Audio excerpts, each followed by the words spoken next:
Halo teman-teman online-nya Mama Yuna alias Temon.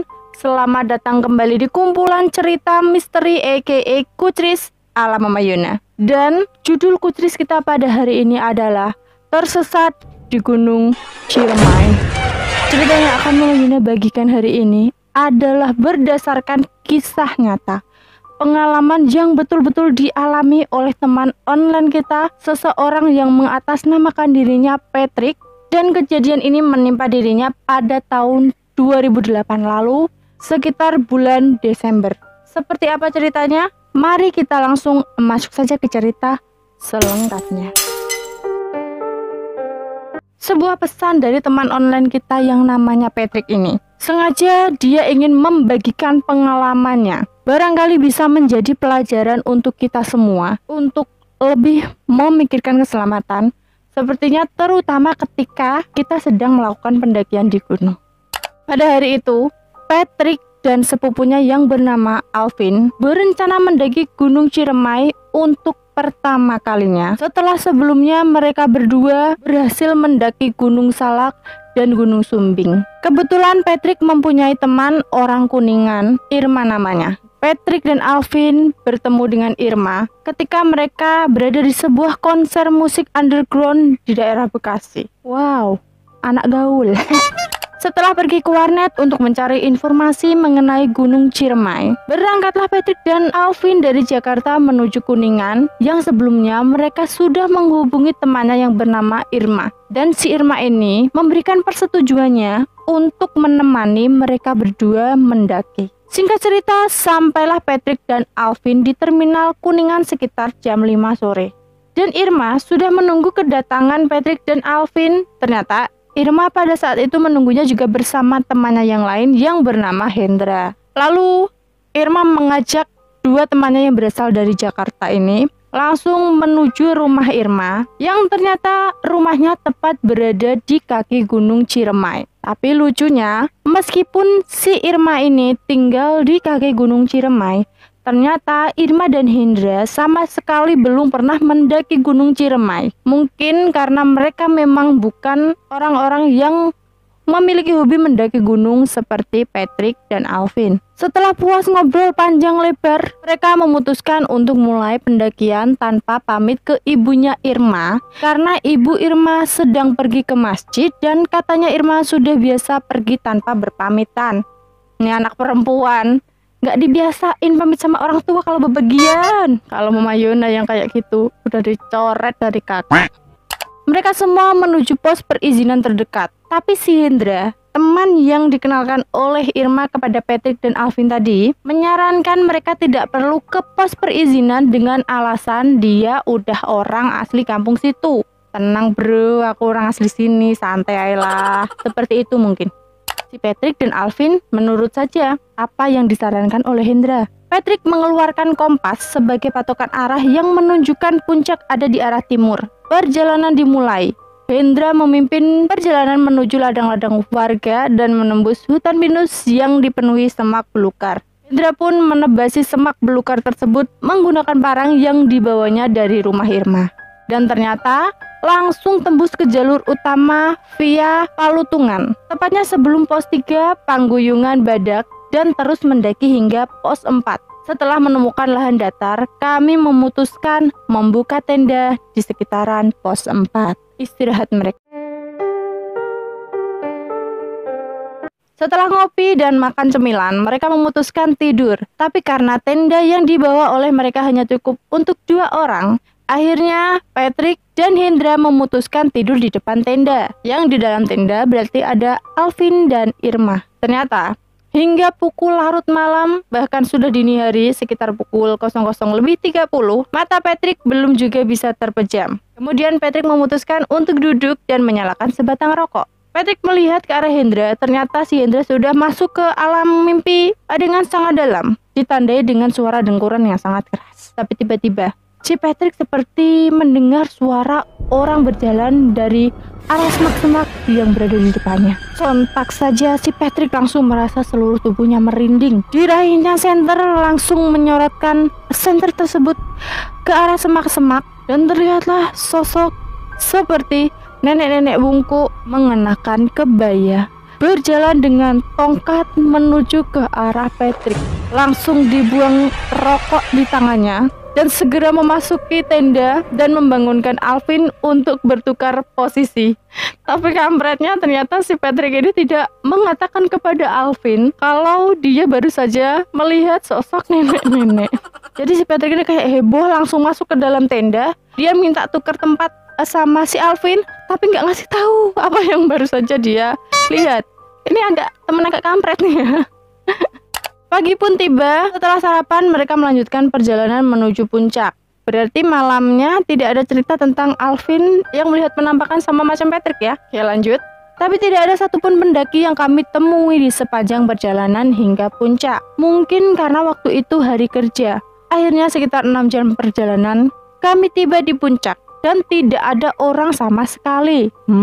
Sekitar setengah jam di puncak, barulah ada satu rombongan dari Bandung berjumlah 6 orang yang gabung bersama kami dan berkenalan. Kayaknya ketika ada rombongan teman baru yang mereka temui, perasaannya rasa lebih lega nih. Wah, ada temennya.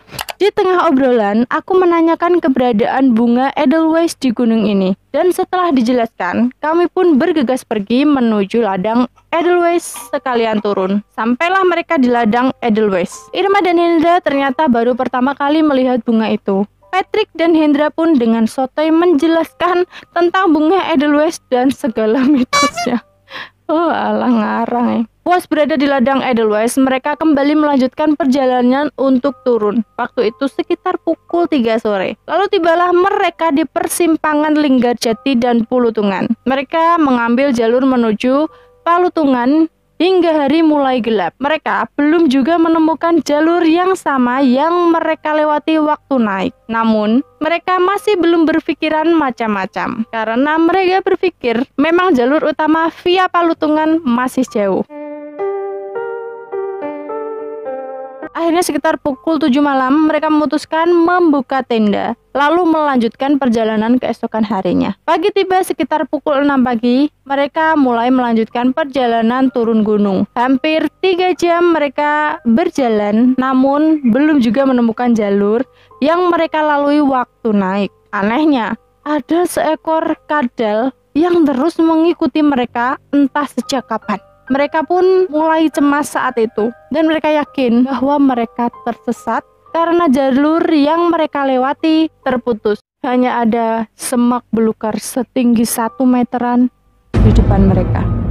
Mereka pun akhirnya berhenti dan berunding apakah akan dilanjutkan terus turun atau kembali ke puncak. Akhirnya mereka mengambil keputusan, mereka semua memilih untuk kembali ke puncak. Kadal yang mengikuti mereka terus mengikuti pergerakan mereka. Karena penasaran, Hendra mencoba mendekati kadal itu dan menghentakkan kaki tepat di depannya. Tapi kadal itu tetap tidak pergi seolah menantang Hendra.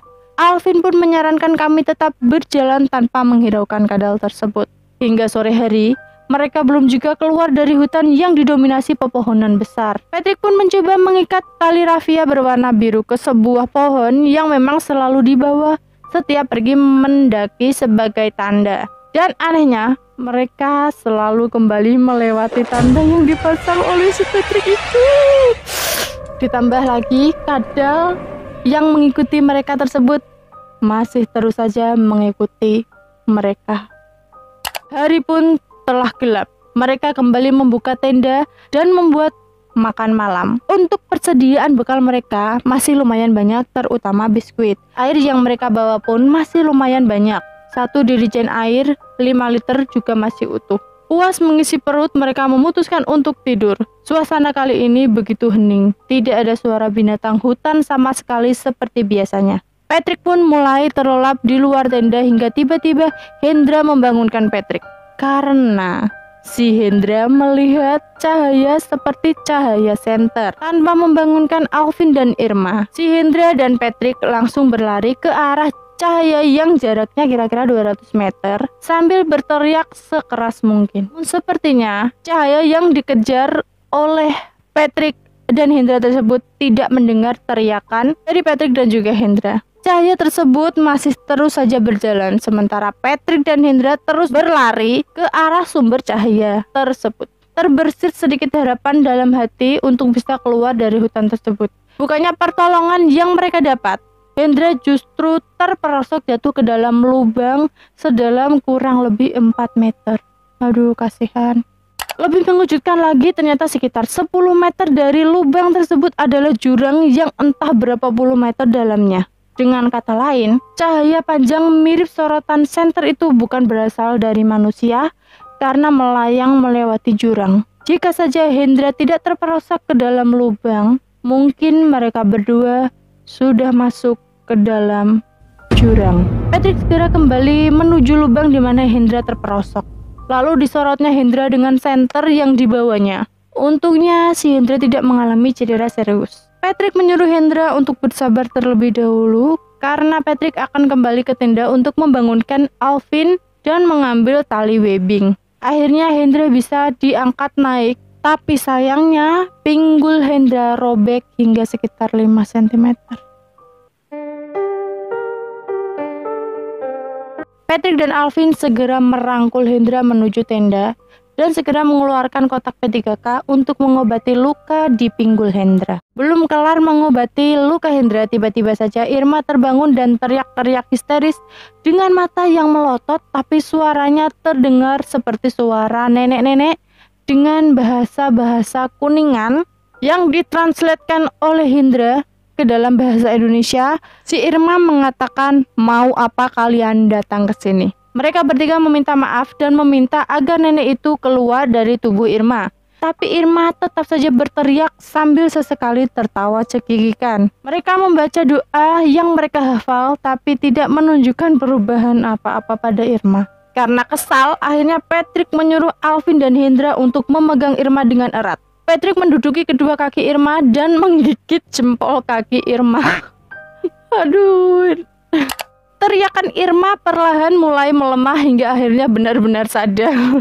Ternyata si Patrick menguasai ilmu menyadarkan orang. Teriakan Irma perlahan mulai melemah hingga akhirnya benar-benar sadar. Patrick pun langsung memberinya minum. Lalu Irma bercerita bahwa ia bermimpi dibawa nenek-nenek ke suatu tempat di dalam gua. Mereka semua mulai panik dan berpikir mereka tidak akan bisa keluar dari hutan aneh itu. Pukul 2 dini hari, Patrick memutuskan untuk sholat tahajud. Padahal si Patrick jujur, sebelumnya sholat wajib pun jarang dia kerjakan. Akhirnya Hendra, Alvin, dan Irma pun ikut melaksanakan sholat tahajud dengan wudhu air yang ada di dalam jirijen yang mereka bawa. Mereka berdoa bersama agar bisa keluar dari hutan tersebut. Dan jikapun mereka harus mati, mereka pasrah. Suasana berubah menjadi haru saat tanpa sadar mereka berempat meneteskan air mata. Setelah sholat dan bersolawat, mereka kembali memutuskan untuk tidur dan melanjutkan perjalanan saat hari sudah terang. Sekitar pukul 8 pagi, mereka bertiga bangun, kecuali Hendra yang masih terlelap. Saat Alvin menyentuh badan kepala Hendra, badannya terasa sangat panas. Mungkin karena luka di pinggulnya. Setelah sarapan, mereka kembali melakukan perjalanan ke atas dengan sangat lambat karena kondisi Hendra yang cukup mengkhawatirkan saat itu. 1 jam berjalan, mereka tiba di tanah datar yang cukup luas dan beristirahat. Alvin berjalan sendiri untuk mencari arah. Setelah setengah jam, ia kembali dan berkata bahwa ia melihat perkampungan di arah utara. Mereka pun kembali melanjutkan perjalanan turun ke arah utara. Stok air mereka hanya tersisa 2 botol ukuran 600 ml. Sebelum gelap, mereka harus sudah sampai di perkampungan yang Alvin lihat. 4 jam sudah mereka berjalan, tapi perkampungan yang Alvin lihat di atas belum juga ketemu. Sialnya, tanda tali rapia yang dipasang jauh di bawah oleh Patrick kembali mereka lewati. Padahal mereka telah berjalan sangat jauh ke arah puncak dan berjalan berlawan dari arah yang kami pasang tanda. Merinding. Patrick sudah berpikir akan mati di gunung ini. Tapi keluarga dan teman-teman di Jakarta membuat Patrick tetap optimis kalau Patrick bisa keluar dari hutan itu. Hari pun kembali gelap dan mereka masih berada di hutan yang didominasi pohon-pohon raksasa. Mereka kembali membuka tenda dan mengisi perut lalu tidur.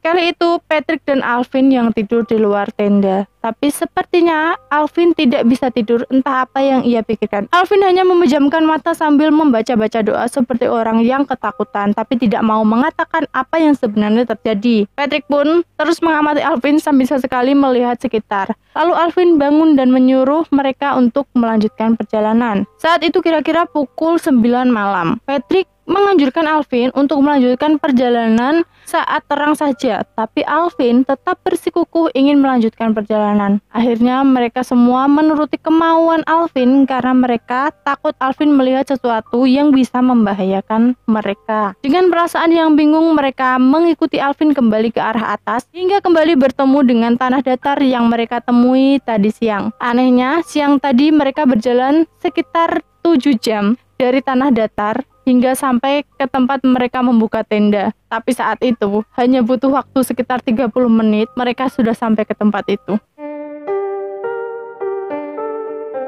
Mereka terus berjalan dari area tanah datar, lalu kembali turun ke dalam hutan. Tapi kali ini Alvin mengambil arah timur menembus kegelapan. Entah apa saja yang tengah mereka lewati, karena sumber cahaya hanya dari senter yang berada di tangan Alvin. Hingga sekitar 2 jam perjalanan, mereka telah keluar dari hutan dan terlihat jelas lampu-lampu dari rumah warga sekitar dari kejauhan. Hingga menemui ladang-ladang warga, Irma pun mengenali daerah tersebut yang tidak jauh dari desanya. Akhirnya Irma mengambil alih di posisi depan menggantikan Alvin. Akhirnya mereka berhasil sampai di rumah Irma sekitar pukul 1.30 dini hari. Mereka langsung melakukan sujud syukur di depan rumah Irma. Dan Patrick bertanya kepada Alvin dari mana ia langsung tahu arah jalan pulang. Alvin bercerita di saat mereka memutuskan untuk tidur, seorang kakek-kakek datang menghampiri dan mengatakan jika mereka ingin keluar dari hutan itu, mereka harus segera mengikutinya. Dan mereka pun mulai bercerita tentang apa yang mereka alami selama di Gunung Ciremai. Ternyata sejak awal pendakian saat memasuki kawasan hutan pinus, Alvin memang sudah merasa diikuti oleh nenek-nenek. Berbeda dengan Irma yang merasa sering melihat sosok hitam berbadan besar dan mata merah saat tersesat di dalam hutan. Hanya Hendra yang mengaku tidak melihat apa-apa, tapi kami tidak percaya karena ia terlihat seperti menutupi sesuatu. Akhirnya Irma masuk membangunkan ibunya yang sedang tidur, lalu langsung memeluk ibunya dengan erat dan menceritakan bahwa mereka baru saja tersesat di Gunung Ciremai. Ibunya Irma pun langsung mencaci maki mereka semua. Dia bilang bahwa warga kampungnya tidak ada yang berani mendaki Gunung Ciremai kecuali untuk mencari ilmu-ilmu tertentu. Malah anaknya sama teman-temannya nekat ya. Patrick dan 3 temannya merasa bersyukur karena masih bisa kembali dengan selamat dan mereka berjanji tidak akan ceroboh lagi mendaki gunung secara ilegal. Sekian cerita yang dikirimkan oleh teman kita yang bernama Patrick. Gimana menurut kalian Mon cerita pendakian dari teman kita Patrick ini? Apakah mungkin teman-teman online-nya Mama Yuna di sini ada juga yang senang kali mendaki gunung, mungkin pernah mengalami peristiwa mistis? Boleh banget dong kalian bagikan cerita kalian di kolom komentar. So, terima kasih banyak sudah menonton video Mama Yuna hari ini. Jangan lupa klik tombol like, subscribe, dan aktifkan lonceng notifikasinya. Mohon maaf kalau ada salah-salah kata. Sampai ketemu lagi di video Mama Yuna selanjutnya. Dadah!